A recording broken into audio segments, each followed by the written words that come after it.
Hi friends, welcome back to my channel. ఈ స్టోరీకి writer SNMR Sridhar గారండి. శ్రీధర్ గారి అన్ని స్టోరీస్ కి కాపీరైట్స్ వర్తిస్తాయి. ఆయన పర్మిషన్ లేకుండా యూట్యూబ్ లోనే కాదు మరే ఇతర సోషల్ మీడియా నెట్వర్క్ లో కూడా ఆయన స్టోరీస్ ని అప్లోడ్ చేయడానికి వీల్లేదు. దయచేసి అలా చేయకండి ఫ్రెండ్స్. అలా చేస్తే లీగల్ గా చాలా ప్రాబ్లమ్స్ ఫేస్ చేయాల్సి వస్తుంది. అలానే ఈ స్టోరీస్ చదువుతున్న వాళ్ళైనా వింటున్న వాళ్ళైనా మీరు మరే ఛానల్లోనైనా శ్రీధర్ గారి స్టోరీస్ ని చూసినట్లయితే వెంటనే నాకు కామెంట్ బాక్స్ లో మెసేజ్ చేయండి. ఇది పూర్తిగా రైటర్ శ్రీధర్ గారి ఛానల్ అండి. కేవలం ఆయన స్టోరీస్ మాత్రమే ఇందులో ఉంటాయి. కానీ కొంతమంది పేర్లు మార్చి వేరే ఛానల్స్ లో ఆయన స్టోరీస్ ని అప్లోడ్ చేస్తున్నారు. మీరు అలా చూసినట్లయితే నాకు మెసేజ్ చేయండి. ఇక లేట్ చేయకుండా వీడియోలోకి వెళ్ళిపోదాం ఫ్రెండ్స్. ఎస్ఎన్ఎంఆర్ శ్రీధర్ గారు రాసినటువంటి శిఖర 20వ భాగం. ఫైల్స్ అన్ని టేబుల్ మీద పడేసి వెళ్లిపోతుంటే తనకి అడ్డంగా నిలబడ్డాడు సిద్ధార్థ్ శిఖరకి. హ్యాండ్స్ ఫోల్డ్ చేసుకుని, ఏంటి మళ్ళీ నా ఒంటి మీద చేయి వేయడానికి చూస్తున్నావా అని సీరియస్ గా అడిగింది. నువ్వొక మిస్ ఇండియావని నీకోసం పడి చస్తున్నా. నీ దిక్కులేని మొహానికి అంత సీన్ లేదు. నేను కావాలనుకుంటే డబ్బు పడేస్తే నీలాంటి వాళ్ళు కుక్కల్లా క్యూలు కడతారు. నవ్వి నీ దగ్గరికి వచ్చేవాళ్ళు కుక్కలని నువ్వే ఒప్పుకున్నావు. మరి వాటి దగ్గరికి వెళ్ళే నిన్నేమంటారు అని కిలకిలా నవ్వుతుంటే కోపంగా ఆమె గొంతు పట్టుకున్నాడు సిద్ధార్థ్. ఇదిగో ఇదే నీలో నాకు నచ్చనిది. ప్రతిసారి ఇలా నా ఈగో మీద టచ్ చేసి నన్ను రాక్షసుణ్ణి చేస్తున్నావు. తన చేతి నుండి గింజుకుంటూ రాక్షసుణ్ణి మళ్లీ కొత్తగా రాక్షసుణ్ణి చేయాల్సిన అవసరం లేదు అంటుంటే విస్తురుగా ఆమెను తోసేసి, చూస్తా నీ ఈ పొగరంతా ఒక్క దెబ్బతో అనుస్తాను. ఏయ్, నీ ఇష్టమొచ్చింది చేసుకో. నీ బెదిరింపులకు ఇక్కడ భయపడే వాళ్ళెవ్వరూ లేరు అని చెప్పి వెళ్లిపోయింది శిఖర. కాఫీ షాప్ నుండి బయటికొస్తున్న సాత్విక్కి ఎదురయ్యాడు సిద్ధార్థ. హాయ్ సిద్ధు అని పలకరిస్తే హాయ్ సాత్విక్ అంటూ ఇద్దరు విష్ చేసుకున్నారు. ఆ రోజు నువ్వు అడిగినా నాకు కుదరలేదు, బట్ ఈరోజు నేను అడుగుతున్నాను. Shall we go to coffee? నవ్వి ష్యూర్ అనడంతో ఇద్దరూ కలిసి కాఫీ షాప్లో కూర్చున్నారు. ఇప్పుడు నీ గురించి చెప్పు సాత్విక్. నా గురించా? నా గురించి చెప్పడానికి ఏమీ లేదు సిద్ధు. నేనొక అనాథని. స్కాలర్షిప్లతో చదువుకుని ఏదో ఈ బ్యాంక్ ఉద్యోగం తెచ్చుకున్నాను అంటే. Oh I'm sorry Satvik. It's okay. అయినా ఎవరూ లేరంటున్నావు ఏంటి? నేనున్నాను కదా. ఈ రోజు నుండి నేను నీ బెస్ట్ ఫ్రెండ్ని, ఓకేనా అంటూ చెయ్యి చాపాడు సిద్ధు. Thank you Sid. సరే ఇంతకీ నీ గురించి చెప్పు. నా గురించి ఏం చెప్పను. ఐఎమ్ యువర్ ఫ్రెండ్ అంతే. నవ్వుతూ ఎక్కడ చదువుకున్నావు, ఏం చదువుకున్నావంటూ మాటల్లో పడ్డారు. అనుకున్నట్టుగానే శరత్ సైట్ దగ్గరికి వెళ్ళాడు. నమస్తే సార్ అంటూ పలకరించాడు అక్కడ సైట్ దగ్గర ఉన్నవాళ్లు. ఎక్కడ మీ కాంట్రాక్టర్? అదిగోండి సార్ వస్తున్నారు అనడంతో తల తిప్పి చూసిన శరత్కి ఒంటి నిండా కట్లతో వస్తున్న కాంట్రాక్టర్ని చూసి, అరే నాయక్, ఏమైంది? ఈ దెబ్బలేంటి?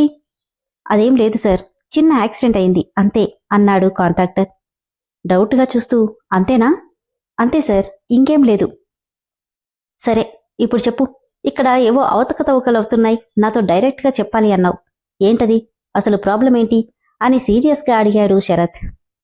సార్ అది అని ఏదో చెప్పబోతూ దూరంగా కనిపిస్తున్న శ్రవణ్ని చూడగానే, నీకు జస్ట్ ట్రయల్ మాత్రమే చూపించా. నీ పెళ్ళాం పిల్లలు ప్రాణాలతో ఉండాలంటే నోరు మూసుకుని సైలెంట్గా ఉండడం నేర్చుకో. లేదంటే స్కూల్కెళ్ళిన నీ పిల్లలు తిరిగిరారు. బయటికెళ్లిన నీ పెళ్ళం ఎవరితోనో రేప్ చేయించుకుని మరీ వస్తుంది. తర్వాత నీ ఇష్టం అన్న శ్రవణ్ మాటలు గుర్తురాగానే ఒళ్లంతా చెమటలు పట్టేశాయి ఆ కాంట్రాక్టర్కి. చెప్పు నాయక్, ఏం జరిగింది అని శరత్ అడుగుతుంటే, అది సార్ అదేంటంటే, అదే సార్ కూలీ వాళ్ళు సరిగ్గా దొరకట్లేదు. వర్క్ అనుకున్న టైంకి కంప్లీట్ చెయ్యలేమేమో. అంతేనా? ఇంకేమైనా ఉందా? ఇంకేం లేదు సార్, అంతే. మీకు చాలా త్వరగా కంప్లీట్ చేస్తానని చెప్పాను, కానీ అయ్యేలా లేదు. అది మీకు ఎలా చెప్పాలా అని. దాందేముంది, కొంచెం లేట్ అయినా పర్వాలేదులే అనడంతో థ్యాంక్ యూ సార్ అనడంతో ఆఫీస్కి బయలుదేరాడు శరత్. బ్యాంకులో కస్టమర్స్ ఎక్కువగా ఉండడంతో ఊపిరి సలపని బిజీతో ఉన్నాడు సాత్విక్. సాత్విక్, నీతో కొంచెం మాట్లాడాలంటూ అదే టైంకి వచ్చింది సమీరా. చెప్పు సమీరా, ఏం మాట్లాడాలి? ఇక్కడ కాదు, కొంచెం పర్సనల్గా మాట్లాడాలి. పర్సనల్ అంటే అది ఇప్పుడేం చెప్పలేను సాత్విక్. ప్లీజ్ రేపు నాతో ఒకసారి గుడికొస్తావా అని అడిగింది. గుడికా? నాకు దేవుడి మీద నమ్మకం లేదు. ప్లీజ్ సాత్విక్, రేపు నా లైఫ్లో ఇంపార్టెంట్ డే, కాదనకు. ఇంత ఇదిగా అడుగుతుంటే సరే ఏ టైంకి రమ్మంటావని అడిగాడు. నీ ఇష్టం, నీకెప్పుడు కుదిరితే అప్పుడు. ఓకే, మార్నింగ్ 8 o'clock వస్తాను అనడంతో థ్యాంక్ యూ అనగానే చిన్నగా స్మైల్ ఇచ్చాడు సాత్విక్. టీవీలో న్యూస్ చూస్తూ కిచెన్లో పనిచేసుకుంటున్న శిఖరకి టీవీలో శృతి అన్న పేరు వినిపించి తల తిప్పి చూసింది. టీవీలో నిజంగానే శృతి కనిపించడంతో శృతి అనుకుంటూ వచ్చి టీవీ వాల్యూమ్ పెంచి సోఫాలో కూర్చుంది. 10 రోజుల క్రితం శృతి అనే అమ్మాయిని ర్యాగింగ్ చేసినందుకు ఎమ్మెల్యే చక్రపాణి గారి అబ్బాయి రోహిత్ని అరెస్ట్ చేసిన విషయం అందరికీ తెలిసిందే. దీని గురించి అసెంబ్లీలో కూడా చాలా రచ్చ జరిగింది. అయితే ఈ ఇన్సిడెంట్ జరిగినప్పుడు ఎమ్మెల్యే చక్రపాణి గారు ఊర్లో లేరు. ఆయన రాగానే విషయం తెలుసుకుని కొడుకుని తీసుకుని డైరెక్ట్గా కాలేజ్కొచ్చి అందరి ముందు అదే అమ్మాయికి వాళ్ళ అబ్బాయితో క్షమాపణ చెప్పించి ఇంకెప్పుడు ఇలాంటివి జరగకూడదని వార్నింగ్ కూడా ఇస్తున్న దృశ్యాలు మనం ఇప్పుడు చూస్తున్నాం. మరోవైపు ఈ విషయం గురించి అన్ని పార్టీలు హర్షం వ్యక్తం చేస్తున్నాయి. ఇది ఆయన వ్యక్తిత్వానికి నిదర్శనం. ఇలాంటి వ్యక్తులు పార్టీకి చాలా అవసరమని ఆయన్ని మీడియా మొత్తం ప్రశంసతో ముంచెత్తుతుంది అంటూ అన్ని న్యూస్ ఛానల్స్లోనూ ఇదే న్యూస్ టెలికాస్ట్ అవుతుంది. ఇది చేస్తున్న శిఖర నవ్వుకుంటూ ఎలక్షన్స్ వస్తున్నాయి కదా, ఈ మాత్రం మంచితనం అవసరమే అనుకుంటే అప్పుడే శృతి నుండి ఫోన్ రావడంతో హలో అంది. అక్కా, ఏంటే టీవీలో అంతా నువ్వే కనిపిస్తున్నావు? నిజమక్కా, ఫస్ట్ వాళ్ళని చూడగానే భయమేసింది తెలుసా? కానీ విచిత్రంగా ఆయన అందరి ముందు సారీ చెప్పించాడు. పిచ్చిదానా, ఇదంతా ఎలక్షన్స్ వస్తున్నాయి కదా అందుకోసమే. అంతేనంటావా అక్క? నాకు తెలిసి అంతే. ఎనివే, వాళ్ళు నిజంగానే చేసుంటే మంచిదే, కానీ అలాంటి వాళ్ళంత ఈజీగా మారరు. కాబట్టి నువ్వు జాగ్రత్తగా ఉండు. వాడు మంచిగా మాట్లాడినా సైలెంట్గా నీ పని చూసుకో. సరే అక్క, సాత్విక్కి ఫోన్ చెప్తే తను కూడా ఇదే చెప్పాడు. మేం చెప్పేది నీజ కోసమే, జాగ్రత్త. సరే అక్క, ఇంతకీ సౌర్య ఎలా ఉన్నాడు? బాగున్నాడు అంటూ శృతితో మాటల్లో పడింది శిఖర. ఆఫీస్ నుండి ఇంటికి స్టార్ట్ అయింది శిఖర. మేడం, మిమ్మల్ని సార్ రమ్మంటున్నారు అని సోనా పిలవడంతో, నన్నా? ఎందుకు? తెలీదు మేడం అనడంతో విసుగ్గా వెళ్తుంటే, మేడం కళ్ళు పైకెగరేస్తూ, ఏంటి మేడం, ఈ టెలిఫోన్ డిక్షనరీ టైప్ చేయడం కష్టంగా ఉంది. అవునా? అవును మేడం, ఇంత చిన్ని చిన్ని లెటర్స్కి కళ్ళు బర్న్ అవుతున్నాయి. టైప్ చేసినవే పదే పదే టైప్ చేస్తున్నాను మేడం. కష్టమే, ఇప్పుడేం చేద్దాం? ఓ పని చేద్దామా? ఏంటి మేడం? స్పెట్స్ పెట్టుకో, బాగా కనిపిస్తుంది అని చెప్పి వెళ్ళిపోయింది శిఖర.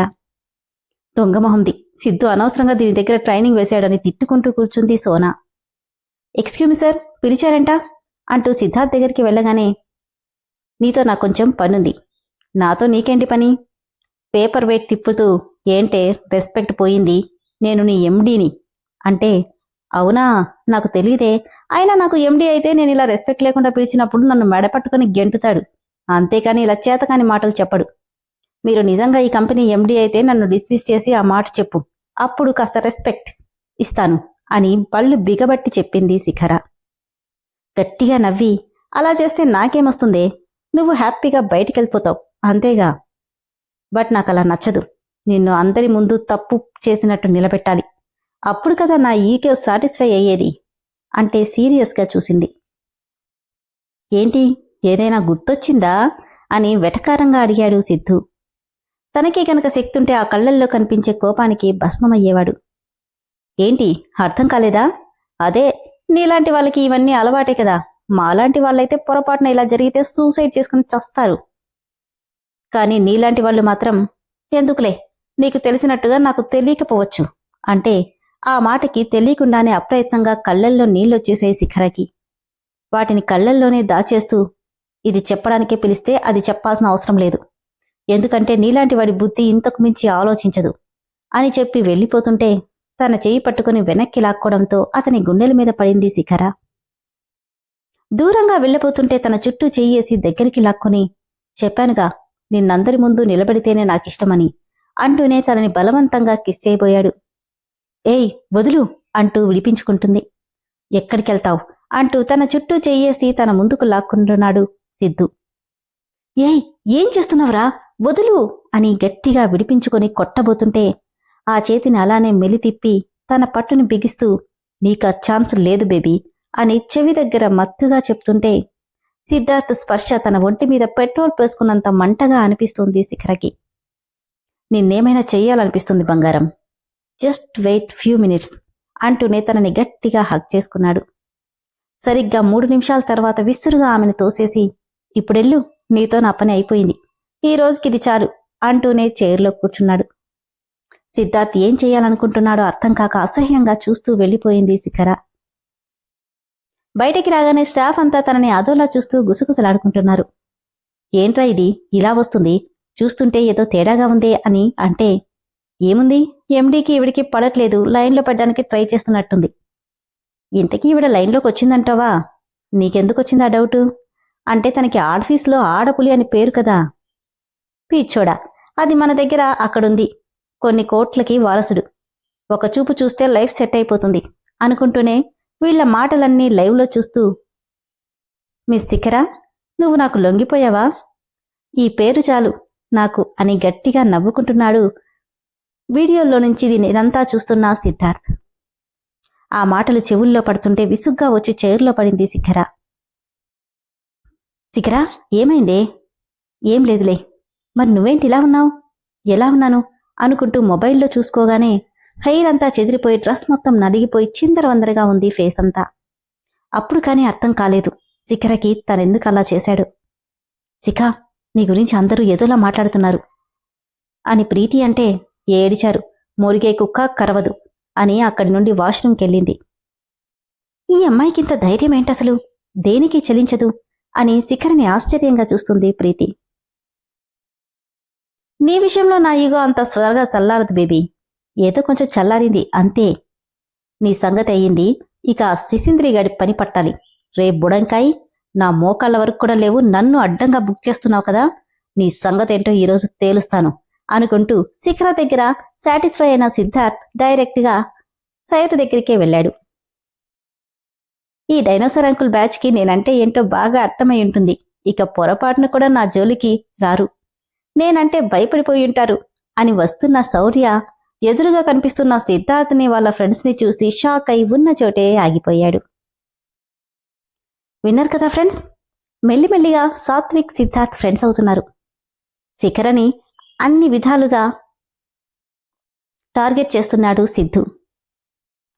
ఆఫీస్లో వాళ్ళంతా తన గురించి మాట్లాడుకుంటుంటే సాటిస్ఫై మన బుడంకాయ దగ్గరికి వచ్చాడు. కానీ మన బుడ్డోడంత ఈజీగా తొంగుతాడా? చూద్దాం సిద్ధు ఏం చేస్తాడో.